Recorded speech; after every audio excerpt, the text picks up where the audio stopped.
Good day, grade 12s. Welcome to today's economics lesson. My name is Letiane LG, and as always, this lesson is brought to you by the Free State Department of Education in collaboration with Agama Research and Development. Grade 12 learners, today we're going to be looking at some highlights or revision on paper 1 June exam, the one that is going to be written next week, or you could say immediately after elections. And then we're going to be looking at the topic of macroeconomics. Subtopics that we're going to be looking at there is circular flow, business cycle, public sector, and foreign exchange markets.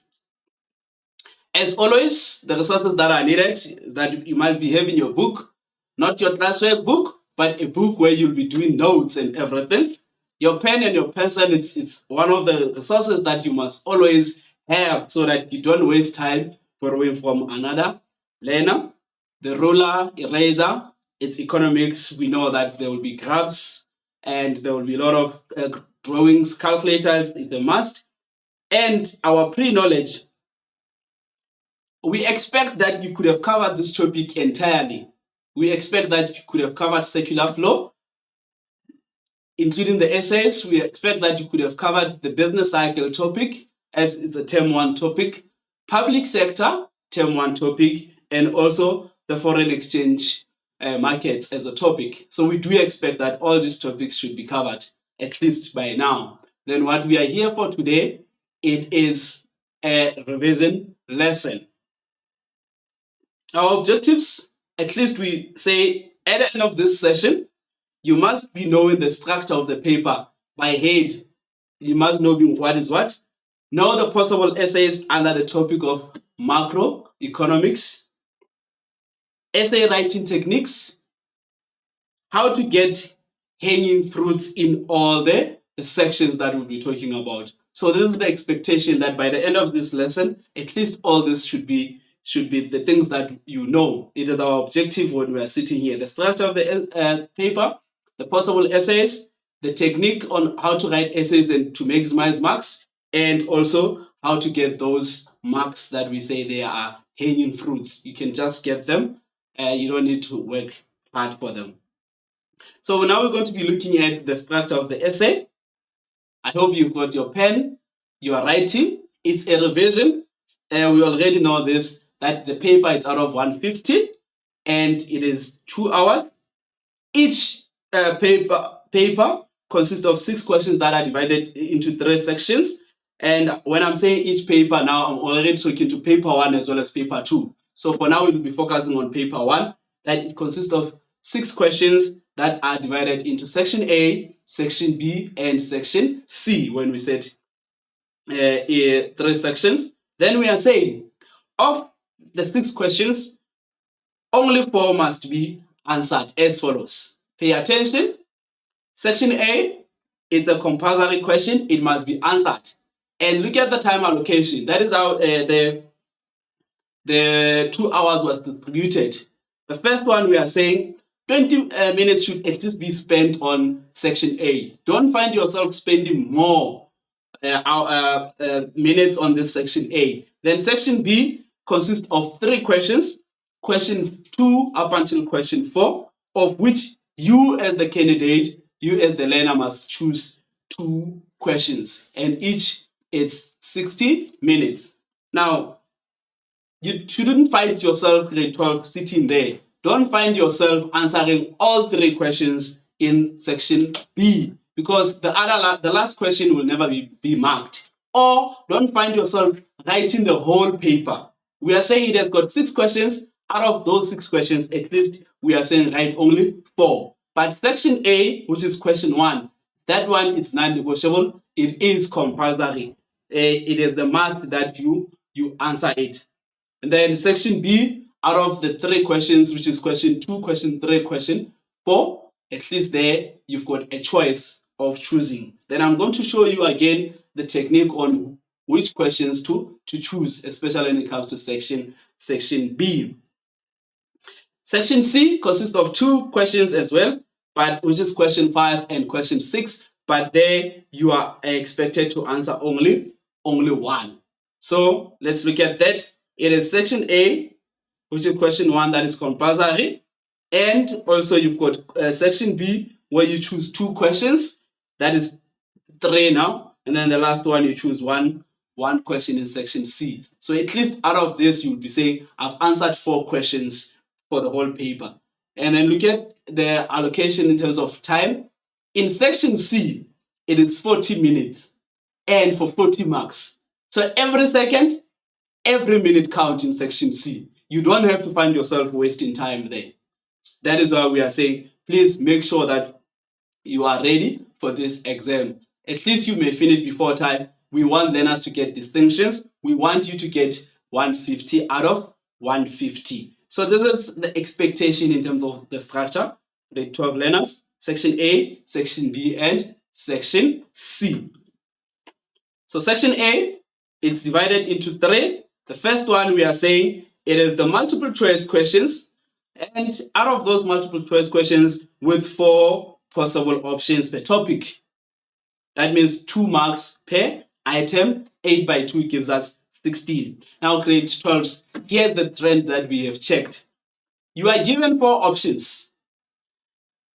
The options that you would have learned in class, and then you find another option that you don't know the word, you've never seen the term at all, but you find yourself choosing it. That is not even related to economics. Now we ask ourselves to say, where do you get that option from?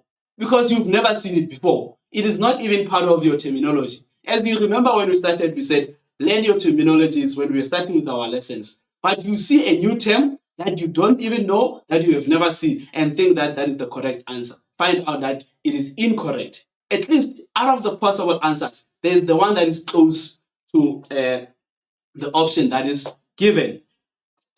Match column or match item, there is column B and there is column A.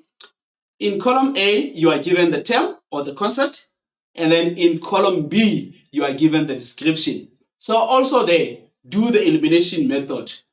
Start with the ones that you know first.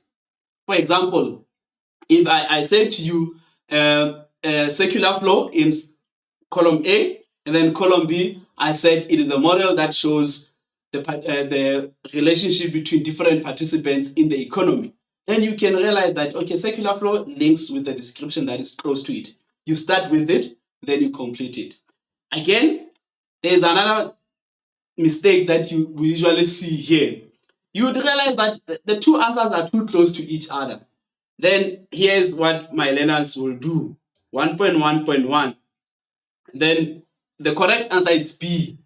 But this learner says A or B. So in this case, we're not going to negotiate because we can see that you did not learn your concepts. You are taking chances. The correct answer, yes, is B. But you, when you were writing, you said A/B. What do you expect the marker to do then? Should they erase this one and say, consider this one as the correct answer? No, that's not how it is. We're going to mark the first one that you wrote. So even if B is correct, but you started with A, you said 1.1.1 A/B. And then even if B is correct, but because of you started with A, you forfeit those 2 marks. They are gone. That is why we say that know your concepts, learn them. In the 4 options that we are giving you, you must only give us 1 option. Not where we cannot give you options and you also give us options. So it means you have not done anything. I hope we are together there, grade 12s. We are giving you options. You also cannot give us options. Only one should be correct there. Same applies with your multiple matching items in column in 1.2. Same applies. We see learners where the answers are close to each other. And then they will say A/B. In that case, we mark it incorrect. So pay attention to that. Then here is where now we assess if you know economics or if you remembered to learn your terms. We are saying here, give a term, that is 1.3. Give a term, and here we are saying 3 items will be provided per main topic. So here, Again, another mistake is this one. The final value of all goods and services produced within the borders of a country for a specific period, usually a year. That's the description I've given you. Now, what is the term? I know that in your mind you are thinking that I know this one. This is GDP. Let me tell you, grade 12 learners, if you write GDP, yes, it is correct, but we're going to mark it wrong. Now someone will say, but why say? Specifically, the instruction says, look at that. Abbreviations, acronyms, and examples will not be accepted. They are actually not acceptable. So you cannot, even if the answer is correct, but if you abbreviate it, it's going to be marked wrong. So we expect you to provide the correct concept, to provide the correct terminology. Take your time on this one, read through those questions, read through those statements. Most of us, we've got a very good habit of numbering 3.3.1, 3.3.2, and so we will come back to it. Then we don't come back, we submit saying we are done. Yet we are saying we want every economics learner to get 150 out of 150 or fight for that distinction. But where does it start? Go and read, go and revise your terminologies. Be in mind, abbreviations, acronyms, and examples will not be accepted. They will never be marked, even if they are correct. So that is our structure for section A, divided into 3 multiple choice match items, as well as give a term. Then it's 16 marks for the first one, 8 marks for the second one, and then on the last one is 6 marks. So it means for that section, 80 marks are up for grabs. Just check how many of those you are getting. We move on to section B. Section B, remember when we started, we said it's question 2 to question 4. It has got 3 questions, but you only choose 2 questions from this section. It's either you choose question 2 and 3, 3 and 4, 2 and 4. Any of those combinations are fine. So when we start the first question, your 2.1, your 3.1, your 4.1 are usually easy questions where we say name any 2 participants in the circular flow, name any 2 markets in the circular flow, name any 2 types of business cycle. You know, those are very easy. You can easily get those. And then when you get to the second one, which is 2.1.2, we are just saying the middle order where you need to tell us how, why, and what. It's an application type of a question, or what you are going to be explaining. Then that gives us a total of 4 marks. But this should not be a determining factor for you to choosing a particular question. I repeat, if you see that these ones I can easily answer them, then get done with them. That should not be your determining factor to answering the question. I'll show you grade 12s where can you say now this section I'll be able to choose it. Then data response questions, it's 2.2 to 2.3, 3.2 to 3.3, 4.2 to 4.3. 2 data response questions of middle order, or if we are saying it's 10 marks each, they give you a total of 20. They are scaffolded in a very, very easy manner. It's 1, 1, 2, 2, 4, of which you say the first 2 questions are very easy for you to get. Then the middle question here, we ask you to briefly describe a term that you would have learned in economics. Briefly describe foreign exchange market. Briefly describe public sector or public sector failure.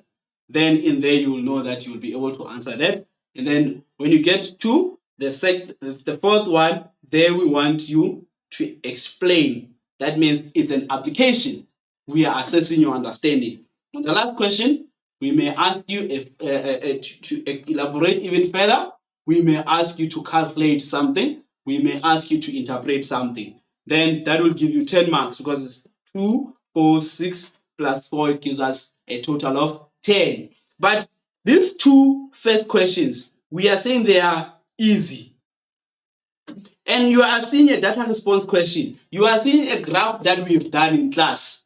and you are saying, now I'm going to choose this question because I know this graph that we've done it with our teacher. No, grade 12 learners, that should not be a factor that says I'm going to choose this question. It really should not be a factor. Data response questions, the first two questions, it's part of those as the other two on 2.1. That is where your hanging fruits are. You remember when we started, I said I will show you your hanging fruits.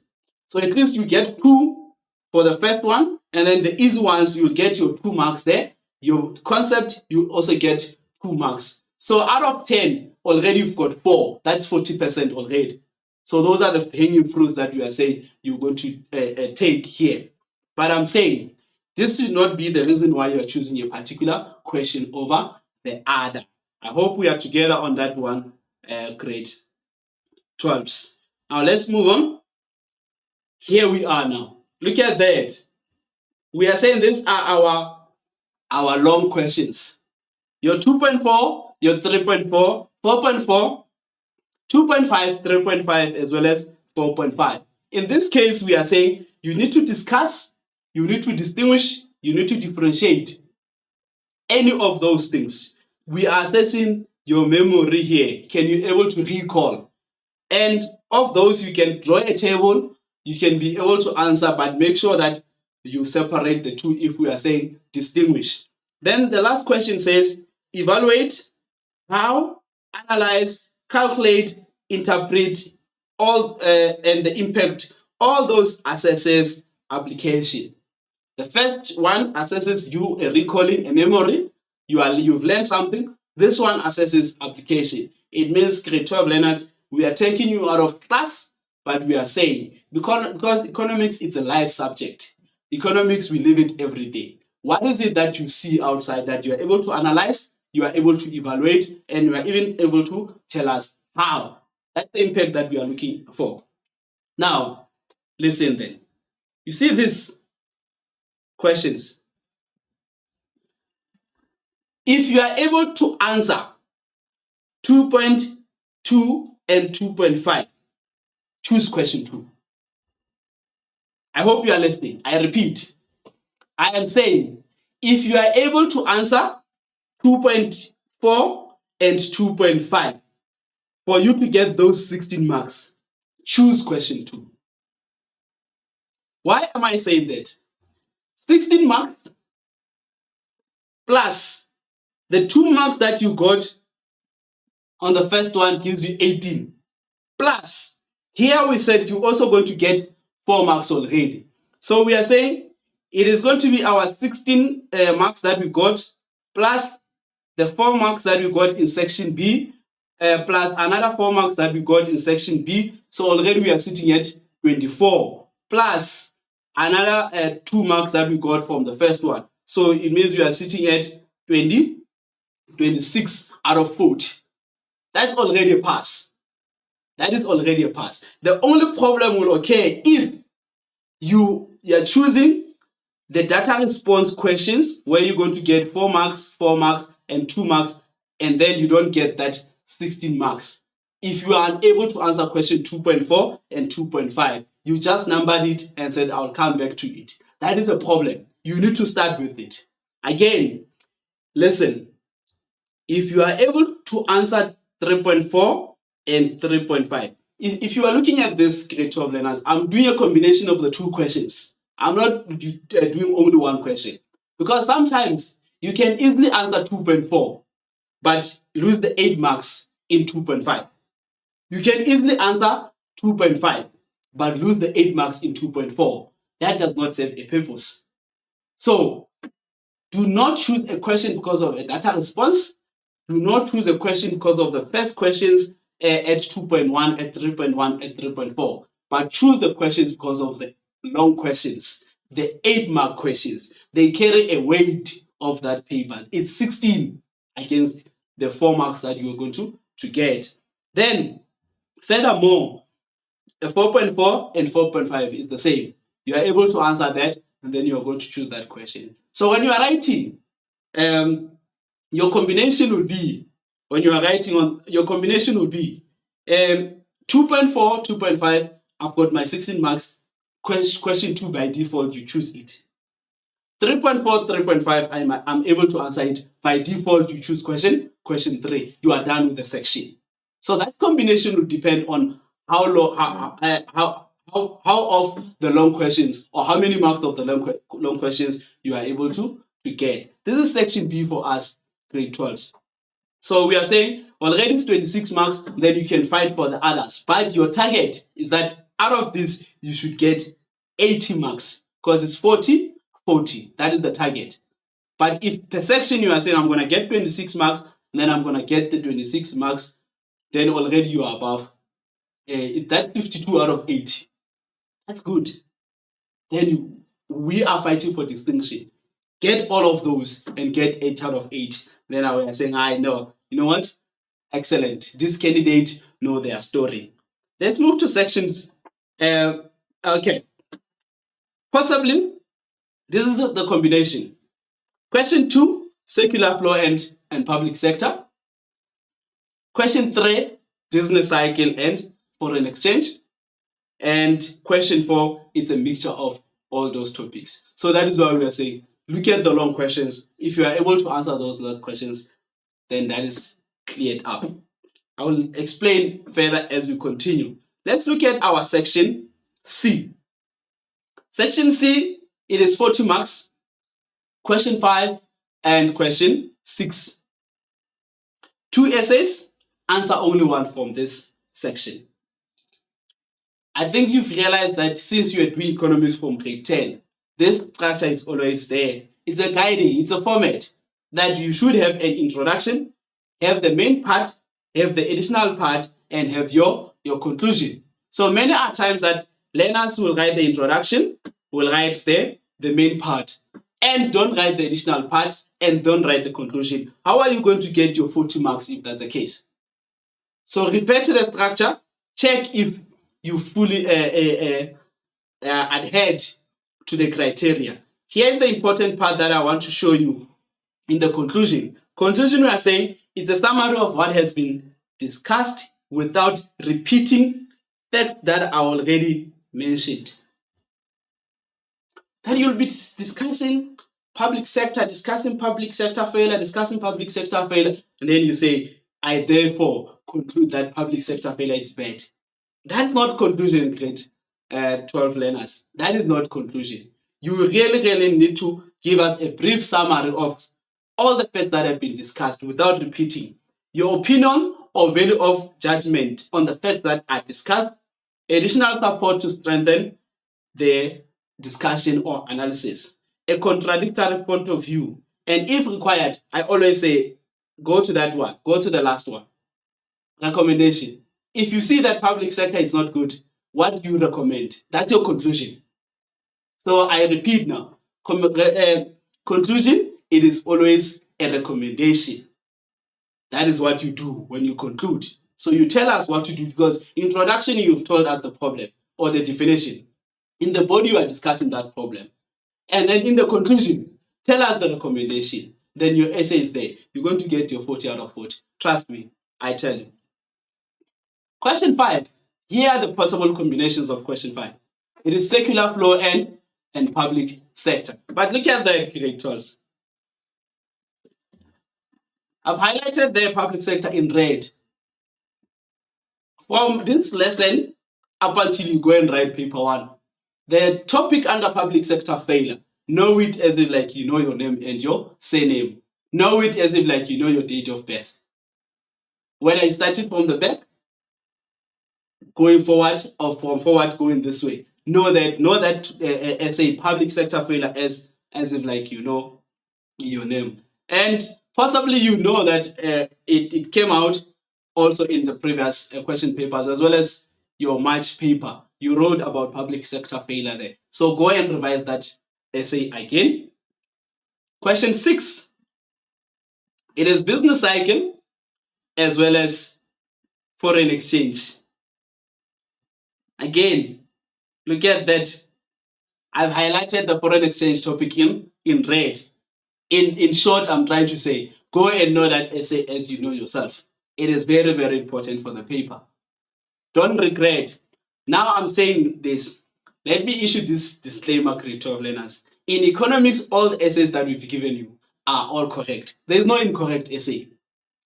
Surprisingly, you'll find a learner saying, but I've studied the wrong essay. Which essay did you study? Did you study an Afrikaans essay? No, sir. I studied circular flow instead of studying public sector. No, circular flow is correct, but you decided not to study public sector. So it's the decision, but the essay is correct. Hence, we are saying, go and study these essays as per the exam guideline, as we are telling you now. They are all correct, but make sure that you study the one that it's a possible essay. I repeat, public sector, foreign exchange. We're going to be discussing them now, just as a reminder of you to get ready for the exam. Okay. Here are the possible essays. Paper 1, June exam. Topic 1, we're going to be discussing markets within the fourth sector model or markets within circular flow. Topic 2, it has got 2 essays. Essay number 1, discuss in detail the new economic paradigm. This one, you don't see it for the first time. It was there in your March paper. So the other one says, discuss the features underpinning forecasting and the business cycle for those two essays. Then topic 3, it's public sector. It says, discuss in detail the main objectives of the public sector in the economy. Then look at topic 5. Topic 5 is red. In English, they say it's a hot topic. It's very, very hot. So make sure that you know it like you know yourself. Discuss in detail the reasons for public sector failure, linking them to typical problems experienced through the public sector provisioning. So that essay there, it's very, very important. Don't forget to study these ones. Don't forget to study them. Go through them, revise them, know them. And with circular flow, business cycle, and the first one under public sector, that one we know that we don't have a problem. We've studied those because we spend more time. This one, it is the one that is a problem. Go and study it. Know it like you know yourself. Public sector failure, linking with typical problems experienced through the public sector provisioning. The last topic, it's the main reasons for international trade as an essay. Discuss in detail reasons for international trade, demand reasons and supply reasons. So look at this one, creators. If they just said to you, discuss reasons for international trade, we are expecting you to discuss demand reasons as well as supply reasons. That means this one is given. Any reason that you think you write. But we always say, structure your essay in such a way that you start with supply reasons if you remember them first, or you start with the demand reasons if you remember them first. Then that is good. We know that here you're going to be excelling if the essay they've asked it this way.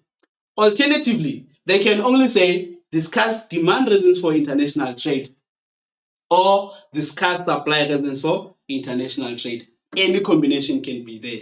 So this essay, the last one, can be asked in 3 different ways. The first one, it's an open essay, discuss reasons for international trade. You discuss both demand and supply. The second way, that is why I always say, read. Don't be excited when you see your reasons for international trade. I know them. Look at it carefully to say, do they say only reasons for international trade, or do they want demand reasons, or they want supply reasons? It's also a very, very, very hot essay, or a very, very important essay to know. Or supply reasons, demand reasons, the combination can be there. So 3 ways of asking these essays. So for paper 1, junior exam, these are your possible essays. Paper 1, junior exam, these are possible essays. When we come to prelim exam, we'll also come and show you. But these ones remain. They remain for junior exam, they remain for prelim exam, they also remain for final exam. It means if you studied them in term 1, you also studied them in June, you also studied them in prelim, then there's no reason for us not to get it grade 12s in term 4. That means we'll be seeing these essays for the 4th time now.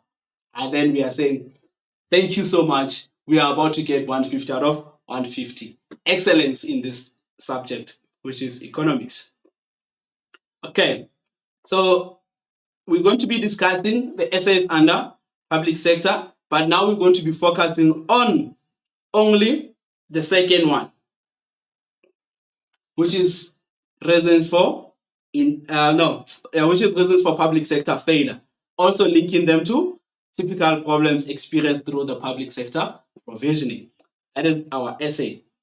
We get that. I set a reminder there. Headings and subheadings have got marks, or they've got marks. Therefore, it is important to do your own mnemonics that are easy to remember or easy to understand. This is another element of hanging fruits that I was talking about. I showed you hanging fruits in section A, and then in section B, then again, now we're going to be looking at those hanging fruits in section C. That is our paper. It's easy to pass grade 12 learners only if we know what to study and how to study. The headings in section C already that have got marks. So I'm going to show you how to remember those headings. We're going to start with the first topic, public sector. I hope you are writing. Look at this. I'm saying many learners avoid selling sweets before prelim. That I want to repeat that. Public sector failure. Many learners avoid selling sweets before prelims. That is the mnemonic that we've created under this topic of public sector failure. But that does not mean that. What does it mean? The M under many stands for management failure. So if you write management failure, 1 mark, you got your mark there. Then we move on. Then we say learners. So now, here we look at lack of motivation. The A, apathy. The S, structural weakness. The other S for sweets, special interest groups. The B for before, it's bureaucracy. And then the P stands for politicians. So for writing that, your 8 marks. Look at the headings. 1, 2, 3, 4, 5, 6, 7. So it means you've got 7 already for this out of 26. By thinking, those who are not attending or those who don't do their own mnemonics, then they start seeing you say, but I know public sector failure. Many learners avoid selling sweets before prelims. The M stands for management failure. The L stands for lack of motivation. The A for avoid means apathy. The S for selling means structural weakness. And then the other one for sweets means special interest groups. The other one for B means bureaucracy. The P stands for politicians. I'm saying this that many learners avoid selling sweets because they know that if they sell sweets during prelims and they forget to study, they will lead to public sector failure. And we are discussing public sector failure. So you avoid selling sweets before prelims so that you avoid a public sector failure. That is what we are saying. That is our mnemonics that we've done. Many learners avoid selling sweets before prelim. Then you pass. Now we're going to discuss them in terms of the skills and the writing. As you know that we have divided this into the introduction, the main part, the additional part, as well as the conclusion. Introduction, I've skipped it. I'm starting with the main part. Reason being, introduction it's given. It's another hanging fruit. Why am I saying it's another hanging fruit? Introduction, you define the topic. So now we are dealing with public sector, or we are dealing with public sector failure. So it means in the introduction, you are going to define public sector, or you're going to define public sector failure. That's given. Already in section C, you've got 2 marks, plus the other 7 marks that we've discussed. Many learners avoid selling sweets before prelims. Management failure, lack of motivation, apathy, structural weaknesses, special interest groups, bureaucracy, politicians. You've got that. So already you've got 9 out of 26. No, out of 40. You've got 9 out of 40 already. So that is why we are saying there's no way that you can come up with lower marks in the paper. So management failure, when you discuss it, you also tell us that public servants are employed to perform a certain role, but they do not have the correct training, skills, as well as experience to manage. So that will fail. And people who work in the state-owned enterprises that you call them parastatals, they lack management skills and might end up implementing wrong policies that may cause the public sector to fail. The other one is poor leadership. People in some managerial positions are not able to motivate, mentor, and lead their staff or their employees completely. And employees take to lead from their superiors, or they take the lead from their superiors, and also display the same lack of ability or become demotivated. You will realize that in South Africa, if I can ask you now who's the Minister of Sports, you might say it. Come next week, the Minister of Sports would have changed. It will now be the Minister of Finance. Come the following year, the Minister of Finance would have changed, being the Minister of Health.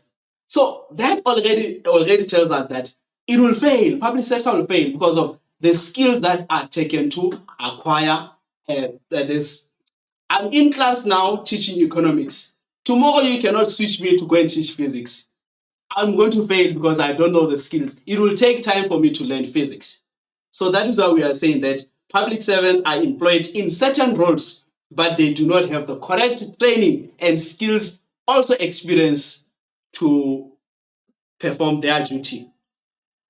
Management failure is therefore linked with efficiency, how fast we are able to get these things.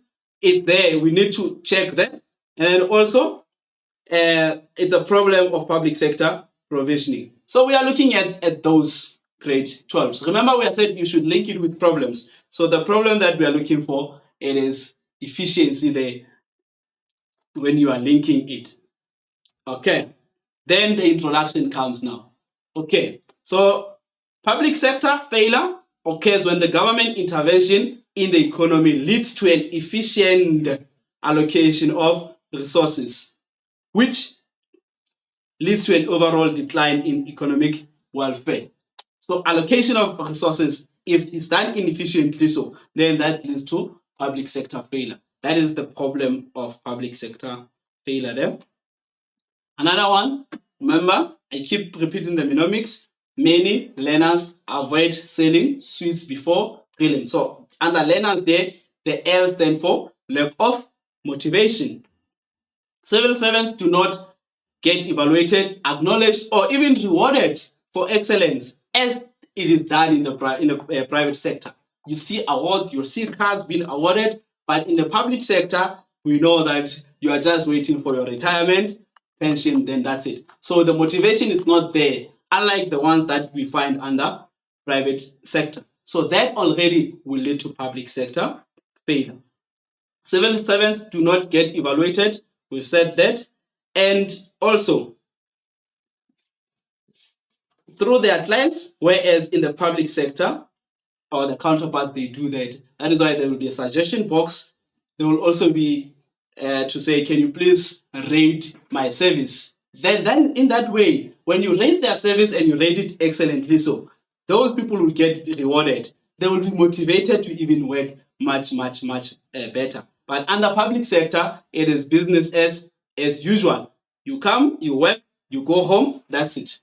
Furthermore, the private sector employees are often incentivized through bonuses, awards, etc. for excellence, whereas in the public sector, employees are not rewarded as such.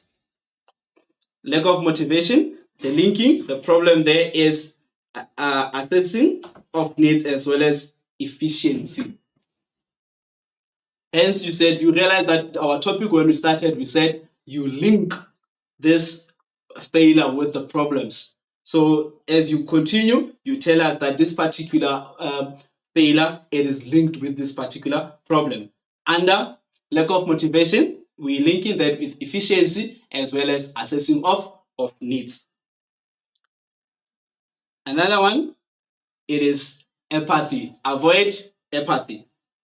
This occurs when civil servants are disinterested, lack of enthusiasm, and are incompetent in their roles. I said to you that it is business as usual. And when public sector servants are apathic, their productivity levels decreases, resulting in poor service delivery. You would realize that sometimes you are in a very long queue in the public sector, but if it is time for tea, they close.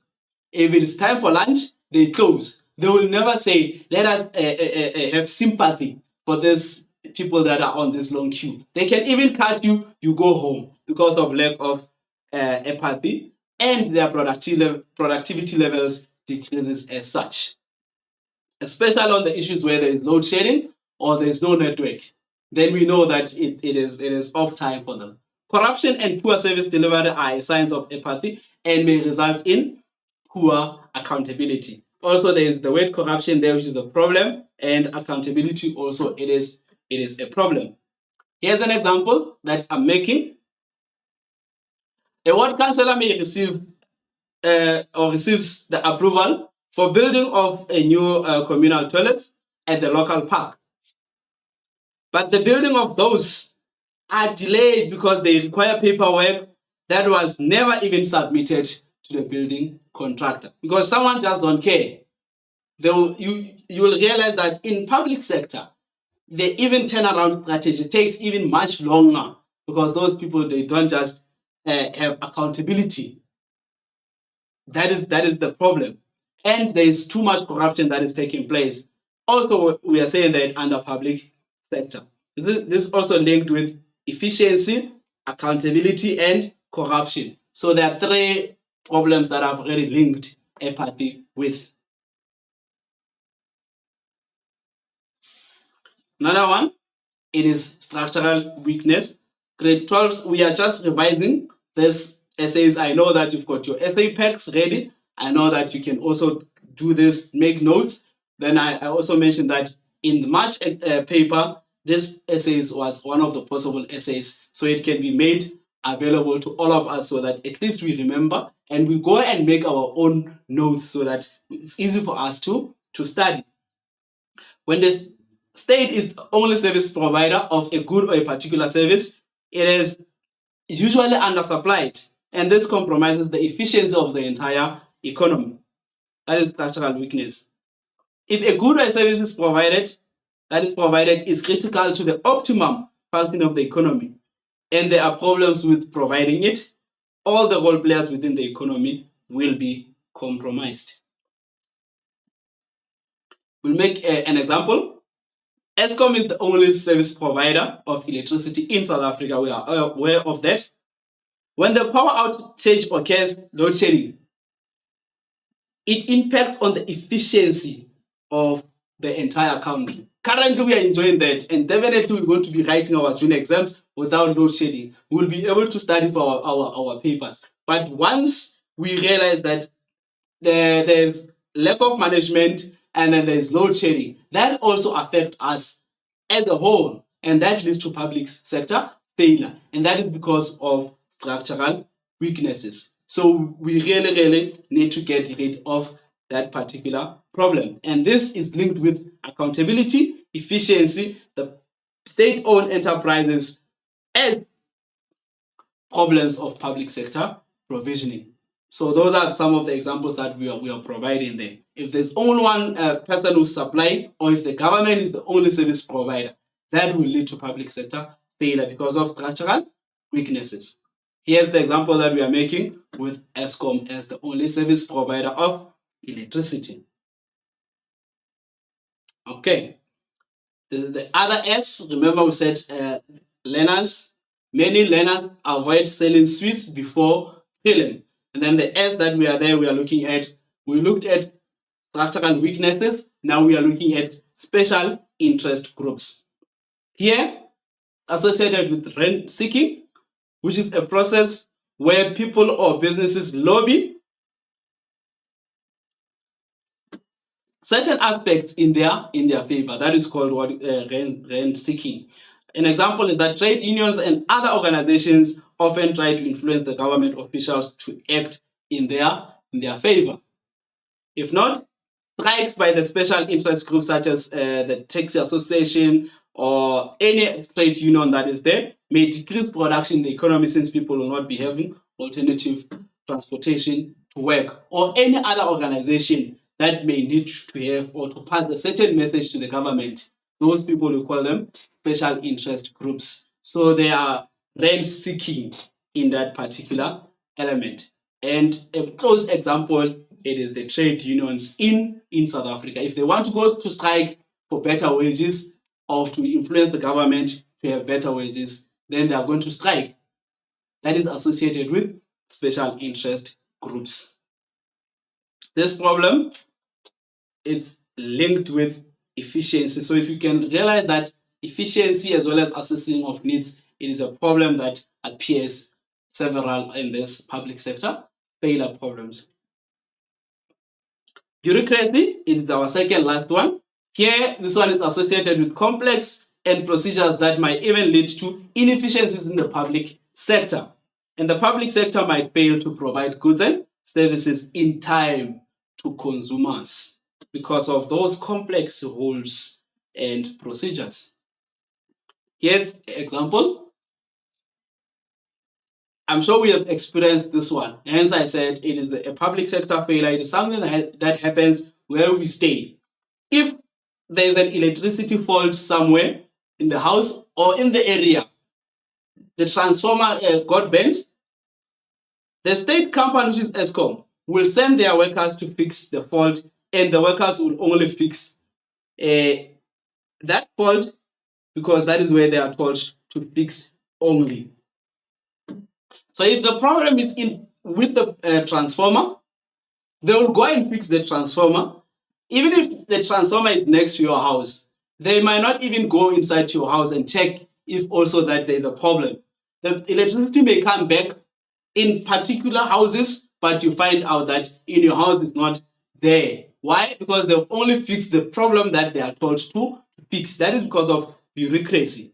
They might not even go and look at other problems within the neighborhood and then they say, we are cleared to go.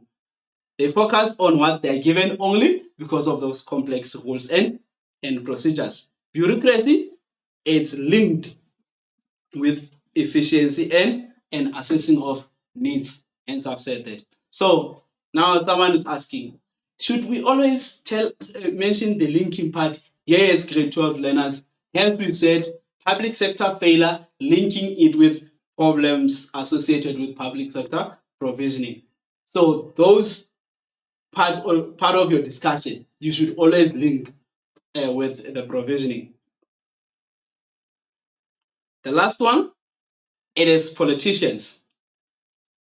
So in order to secure the political careers, politicians may be tempted to act in their personal capacity rather than in the interest of the public. This topic, this essay is very relevant currently now that we are going for elections, grade 12 learners. I think you've seen that many other political leaders will advertise themselves and also to tell you how they will be able to achieve certain goals and everything. They could therefore promote and endorse projects, policies to secure those votes so that they may be elected or they may be elected into a particular position. Those that were sitting behind all along towards election, they will start to emerge because of those things. So this is a problem that we are facing as a public sector, where we are saying we need the visibility of these politicians throughout the years that of election or throughout the years that we've elected them. We don't only need to see them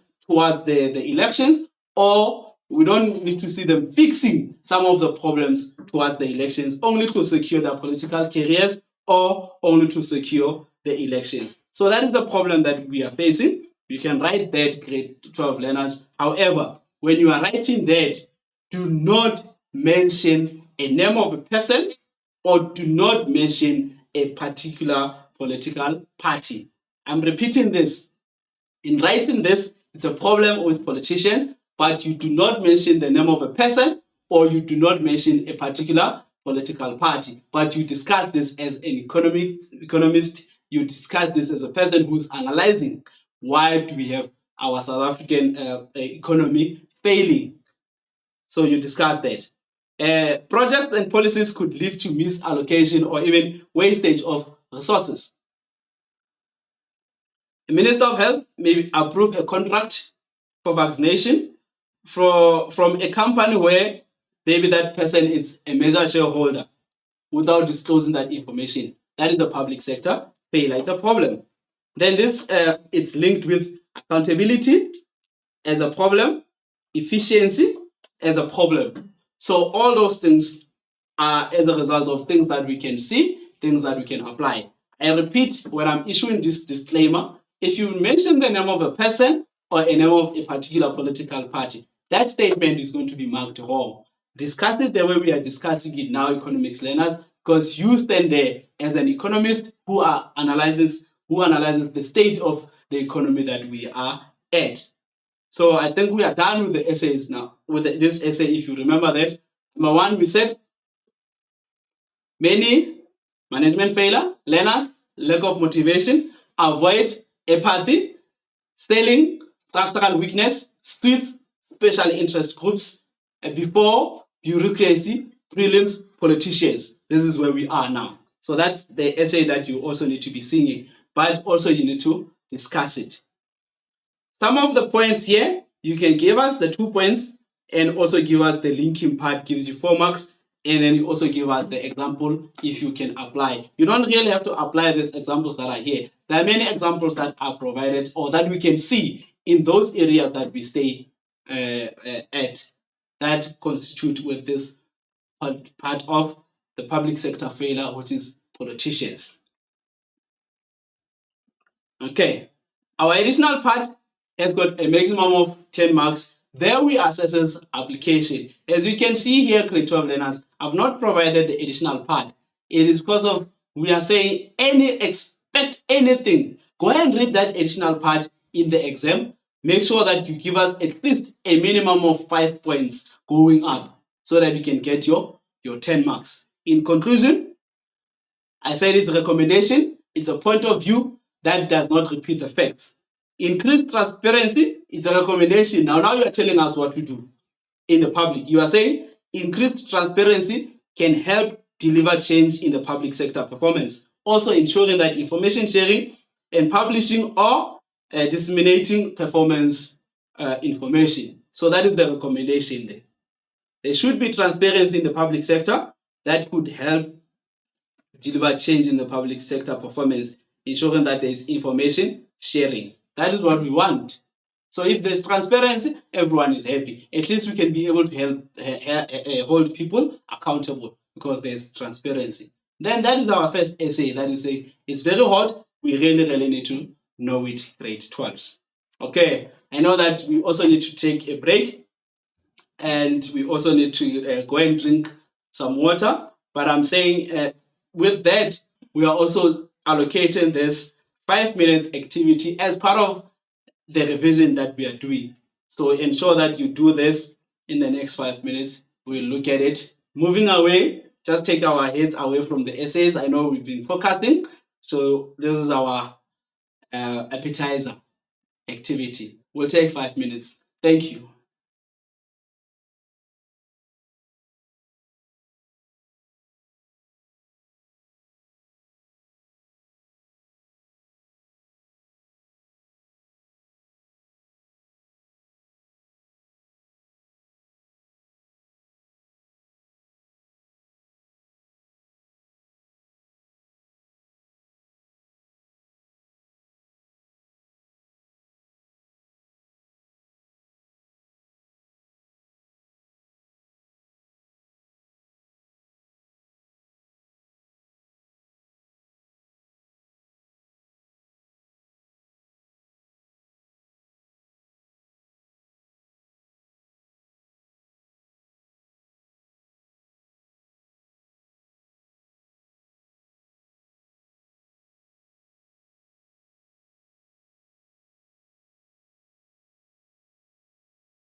Hello, grade 12s. Our 5 minutes is up.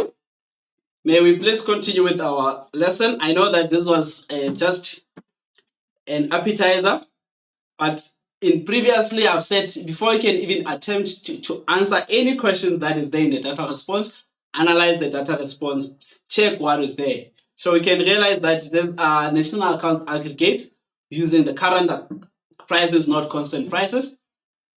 We've got the details there: compensation of employees, net operating surpluses, consumption of fixed capital. So if we are given this, we know that one of those questions, these are the methods of calculating GDP in a country. One of those questions probably might be saying, name any other method that is not mentioned or that is not discussed here. Or identify the method that is used to calculate GDP. We know that. And possibly we can see when we're analyzing that there is the value letter A there. So we might be asked to calculate A. Hence I said to you when I started the lesson, I said, do not choose this question because of the first two questions or because of the data response question. Go and look at all the other questions and see if you are able to answer those. Then you choose that particular question. Now let's get to it. The first one, it says, identify the method that is used to calculate GDP. And then we know that that is our income method. So now the question would be, how do we know that this is our income method? Grade 12 learners. We can see by the first part of it that there's compensation of employees as well as net operating surpluses. That tells us that it's an income method. Just for knowledge purposes, the other methods that we are having, it is the expenditure method. So we'll see the final consumption expenditure by households, by the government. And then the other one, it is the production method, where we will see all the three sectors of the economy: the primary sector, the secondary sector, as well as the tertiary sector. But in this one, compensation of employees, that means the compensation of labor, it's said to be the income method. That's the first one. I know that we've got 1 mark here. That is one of the hanging fruits that I was mentioning, to say there's no way that in a 10-mark question, a grade 12 learner or any economics learner can come up with 0 out of that 10-mark question. So the first one is given. The second one says, name one example of taxes on. Be careful. I know others wrote VAT. Where you are sitting, look at if next door they wrote VAT there. They must be marked wrong.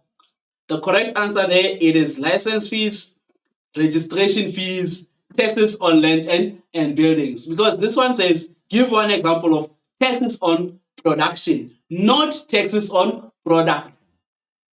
You see the difference now? Taxes on production and not taxes on products. So your taxes on products, it is sin tax, it is value added tax. We can take those. But here, we are looking for your license fees, we are looking for your registration fees, we are also looking on taxes on land and buildings. So those are the taxes on production that we are having there. I know you are making notes where you are sitting to say, okay, it means if these are taxes on production, what are taxes on products? I'm mentioning them. It is value added tax, it is your sin tax. You can then look at those as part of taxes on products. Okay, 2.2.3, briefly describe the term factor cost. You would realize that when we are using the methods of calculating GDP, we've got factor cost, we've got basic prices, and then we've got market prices. GDP at factor cost, GDP at basic prices, and we also have got GDP at market prices. So at factor cost, or the factor cost, we are saying this is the cost of factors of production that are used in the production process. So how much are we paying for the factors of production? How much does it cost us to pay for these factors of production? That is why when you look at the income method, it is the compensation of employees, it is the net operating surplus, consumption of fixed capital. Then you've got your GVA, which is gross value added at factor cost, plus taxes on production minus subsidies on production. Then it's going to give you a basic prices. So currently we are looking at what does this factor cost mean? It is the payment for the use of factors of production. Okay, number 4, explain the main purpose of subsidies on production. Again, grade 12 learners, underline the keywords there. Here we are not looking on a subsidy on its own. We are not looking at subsidies on products, but we are looking at subsidies on production. So we are saying it is there to assist producers to increase production of goods at lower costs. Merit goods or goods that are necessary for our survival. Government will provide subsidies to increase the production. So this is to assist the producer so that they can lower the cost of production. Be careful. Eventually, later on, it will lead to us as consumers buying these goods and services cheaper. But at the moment, leave it here. Leave it at this point to say it is to assist producers to increase the production of goods and services at the lower cost. That's what we're looking for. I know some of you said, no, we've learned this. Subsidies are a financial aid that is there to make goods and services cheaper. Yes, at the later stage, when these are final goods and services. But during the production stage, the government also encourages that production so that it can continue at a lower cost. The last one, because of A was there, they say that we should calculate the value of A. So there are two ways. There's this one that we're going to say it is from the top going down, or you're going to say bottom up. Depending on how you approach it, it is going to be the one that goes from the top going down or bottom up. We're going to take 13,000, okay, it's 13,740 and 40 there, plus 137,099. Then you minus the 14,140. So here you are going to be looking at your subsidies on production and taxes on production. So this one will be our taxes, and then this one will be our subsidies on production. Then it's going to give us a value of 14,969,098 there. It is rounded off. We're looking at it as a rounded figure. Then also this side, whether you're going to be working now bottom up, it's going to be 21,856,730. Zeros are omitted there, plus the 15,469 minus 404, 140. Still, it's going to give us the value of A. So here, the market price it's given. Then what we need to calculate, going up to the GVA at basic prices. So that is how you work it out, grade 12 learners. So you can use the bottom up, or you can start from the top going down. Any of those will give you the correct answer. As long as you've done this, as long as you've got this answer, then I'm sure that, look at how marks are distributed. Per each number that you are writing, you get a mark. Per each number that you are writing, you get a mark. And remember, these values are expressed in millions. So you're going to calculate them in millions, but there's no need for you to write the extra zeros that are provided there. The final answer that we're looking for, it is 14,969 and 98. Then what we are looking for, again, grade 12 learners, if only you've provided only the final answer, be careful. You're only going to qualify for 1 mark instead of 4 marks. So there are some of those learners that we check. The final answer is correct. But how did they get it? They will tell you that, no, I was writing on the side, or I wrote on the question paper. You do not submit the question paper. You submit only the answer sheet. So make sure that all your workings or your calculations, as much as you're going to be punching them in a calculator, but write them on the answer sheet, not on the question paper. So we always discourage, especially when calculations are involved. Make sure that you write your calculations on the answer sheet. Then you will be able to get your marks there. Okay, let's do the final essay for the day. This one is under the foreign exchange market, and the balance of payment. I said it can be asked in 3 ways. Let's recall. The first way, it's open, discuss the reasons for international trade. So you can write supply reasons or demand reasons or both of them. The other one can restrict you and say discuss only demand reasons for international trade. The other one can say discuss only supply reasons for international trade. Let's see this one. Remember on public sector, we had done our own mnemonic. I'm also interested to see on this one to say, how do you do your own mnemonic so that you can remember this? But this is how we've done it on this one. We said people in this place, I know it, in Warden, prefer Coke every day. Yo. People in Warden prefer Coke every day. So it means every day there is cash injection so that they can have Coke. That is, and we know that Coke is an international one. So this is a reason for international demand reasons for international trade. So what does that mean in this context? The P or for people, that will stand for the population size of the country. The I will stand for income levels. The W will stand for wealth. The P will stand for preferences and taste. The C will stand for consumption patterns. And lastly, we'll talk to economic development. So people in Warren prefer Coke every day. Demand reasons for international trade, population size, income levels, wealth, preferences and taste, consumption patterns, and economic development.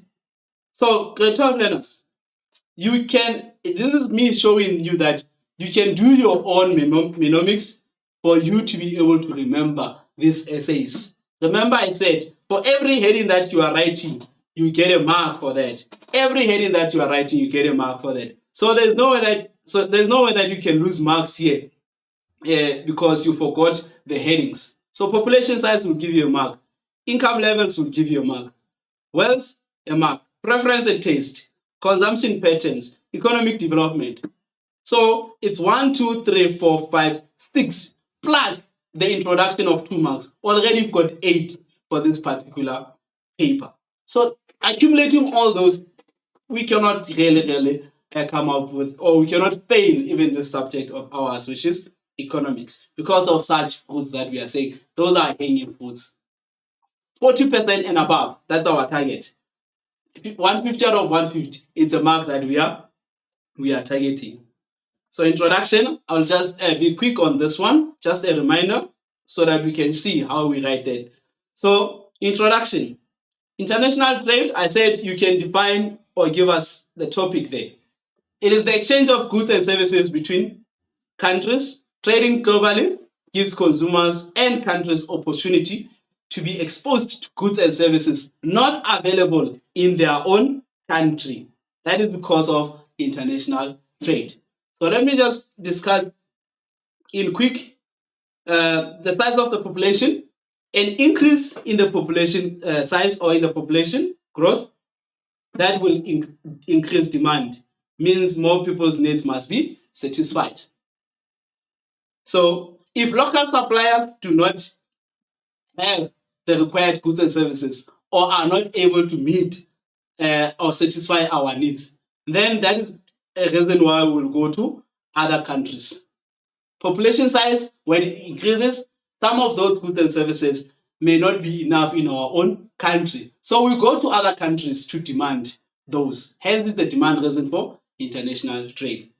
And this population size, it might also be increased by the natural birth, where naturally so people are giving birth in the very same country. Sometimes it might be as a result of migration, people moving from other places to this particular place. And this one we are also talking to immigrations. So as more people come into the country, the local suppliers may not be able to satisfy our demand. Hence, there's a need for us to go to other countries to demand that particular product. So we're going to be looking at income levels. Change in income levels causes the demand for goods and services to change. An increase in per capita income, that means per remuneration that you are getting, will result in more disposable income. And that can be spent locally on goods and services, and some of those goods and services may be imported. True that, if your income increases, you might even get a chance of looking at the internet. What is it that I can get from other countries? But if you remain on one income that does not increase, sometimes does not give you the need for you to look to for imports. But the more income that you are getting, the more you want to spend. And sometimes the local producers may not even have the supply for that. Well, I always say to remember this, these are two different things. Wealth is associated with luxury, grade 12s. Unlike the normal income levels, wealth is associated with luxury. So you cannot see, when you see people's lifestyle start to change, and you can see that they're starting to buy property, they're starting to buy expensive things. That is then associated with wealth because of luxury. An increase in wealth of a population leads to a greater demand for goods and services. People have access to loans, they can spend more on luxury goods, which may be from other countries. I made an example: cars from other countries, clothes, watches, all those your brand of cars, those are not produced in South Africa. But when you see someone driving that in South Africa, we can say, oh man, this person is wealthy. Or if you can see a person having a big house and multiple houses, then we can know that that is associated with wealth. Some of those are not in South Africa, but they are from other countries. Preference and taste play a very important part in determining the prices of goods and services. Customers in South Africa have a preference for specific product which they do not produce and need to import it. And this will have a higher value than other countries. As you can realize that maybe we need a coffee that is produced in Brazil. We'll need to import that coffee from Brazil. I always say that when you are watching in TV or something, they will also tell you that we are preferring this particular brand or product that is produced in South Africa. So we had to import it from South Africa. That is because of preferences and taste. Same applies. You also know that at home or at school, this particular day, when this thing has been provided to us, or this particular food has been provided, some will say, I'm not going to eat today because I don't prefer, or it does not taste good for me. So that also says, what are you going to eat? You are forced to go outside and buy something that is not within your particular proximity. Consumption patterns. Different consumption patterns is there, or is the determinant, or is determined by economic development of a country. This is so true. Poorly developed countries will have high demand for basic goods and services, but those that have a low demand on luxurious goods. I mean, like, there's no that we know that our income levels cannot afford to buy a Mercedes, cannot afford to buy an Audi. But I will be saying, I need to buy that. Consumption patterns will change. What I'll be focusing on, I need the basics. If there's food, there's clothes, then that's enough for me. But someone who's wealthy, or someone who's wealthy would tend to buy those luxurious goods. Level of economic development and technical level is our last one. Then we say consumption patterns of developed countries will differ from those of developing countries. We've also mentioned that one when we're discussing. The need for basic necessities, such as food in developing countries, may result in more needed goods that are being imported. Demand for technical items that we need for our own survival. We don't care about luxury as long as we are having our survival there. Additional part, I also said this one is your maximum of 10. How to get your 10 marks? Each sentence that you are writing, grade 12 learners, that sentence has got 2 marks. Do not list. If you are listing, you're only going to get 2 out of 10. So make sure that you discuss, you read the question, and then you discuss that question for at least 5 points or more. Not 5 points only. Just go up to 6 points to 7 points if you are able to. In your conclusion, it's a recommendation like I've mentioned. Countries that are more open to international trade tend to grow faster, they are innovative, they enhance productivity and give their citizens higher income and more opportunities. You can end it there. That is a recommendation that you are giving us. So this is the demand reasons for international trade. Let's look at the supply reasons for international trade. I said you also do your mnemonics here. Here we are saying rich countries like to send chocolates early. Rich countries like to send chocolates early. So that is the supply reasons. They are bringing that into this economics. Let's see. The R will stand for resources or natural resources. The countries there, or the C will stand for climate conditions. The L, labor resources. T, technological resources. S, specialization. C, capital for chocolates. And then the last one, it's entrepreneurship or lack of entrepreneurship.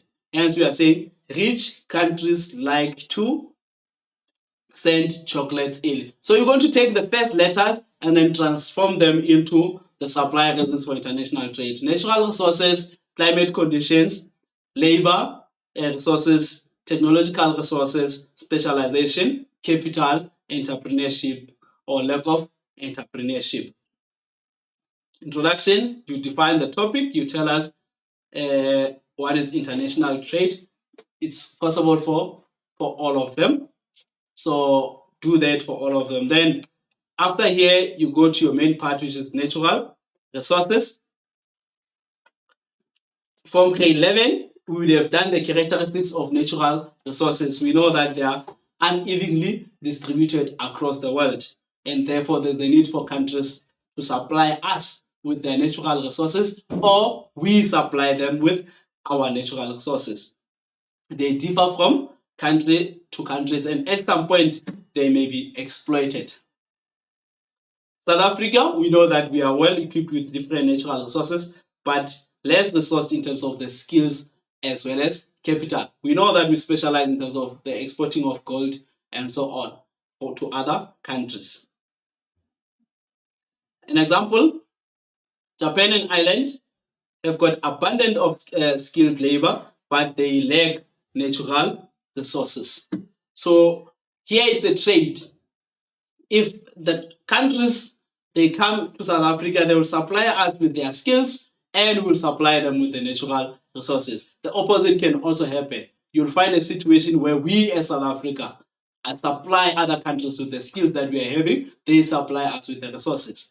And you will see at some point they will be saying there are teachers that are needed in China because of the skills that we are having in South Africa. But China will also supply us with their own skills in terms of technology or any other. That is why we are saying the supply of natural resources there. And the issue of teachers also, or labor as a resource, you also apply it on the next one, which is the labor resources.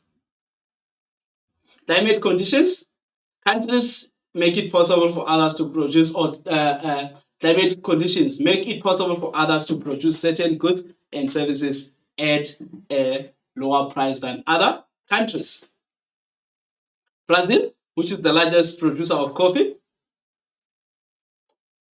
and in that way, they will be able to produce it much cheaper and then supply it to South Africa in that manner because they enjoy these climate conditions. We in South Africa, we enjoy most of the sunlight. So if there are goods and services that need to be produced here in South Africa that enjoy the sunlight, we have got an advantage over other countries. So we'll be able to supply them with that particular products. Labor resources, I've mentioned that to say other countries may have this particular resources in terms of labor, they will supply us and also will supply them with those particular resources. Just because of the skills, the knowledge the training, the quality, and the quantity.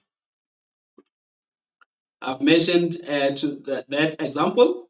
Then when we move on, technological resources, we know that here in South Africa, we are still developing in terms of technological resources. We are not at where we want, although now we are talking about fourth industrial revolution, but in terms of technology, we are still progressing slowly but surely. Hence, now we are also applying it in our lessons in South Africa. Then when we move on, we are looking at specialization. Here we will be looking at comparative advantage as well as absolute advantage, where we say countries should specialize or they're more efficient if they produce something that they specialize in, or in a particular way, a way that they produce that at a lower opportunity cost. Japan is another example in terms of electronics. And then when we move on, we look at the availability of capital. Here in South Africa, we don't have much of capital. Grade 12 learners, remember our capital is divided into two, where we are talking about money capital and where we are talking about real capital. So sometimes you find that we might have money capital, but we do not have real capital. I'm talking about machinery. I'm talking about the equipment that are used in the production process. So other countries will supply us with that particular capital. Well, now we'll just have to buy that particular capital, real capital. Lack of entrepreneurship, many are times that other people from other countries will come to South Africa, start businesses that we didn't even know that they exist, and because of their own entrepreneurial skills that they offer. And in that way, it is a supply reason. We as South Africans, we also go to other countries, start businesses that they didn't even know that they exist because of our entrepreneurial skills that we offer on those. Additional part, again, it's 10 marks, a maximum of 10. You should write that additional part and discuss it, but pay attention to the question. Don't hurry to answer before you pay attention to the question. Conclusion, again, here it's a recommendation. It's a point of view. So you can provide your own conclusion. As long as you do not repeat facts, grade 12 learners, I'm telling you that you're going to get your 40 out of 40. Remember, headings carry 1 mark, examples carry 1 mark.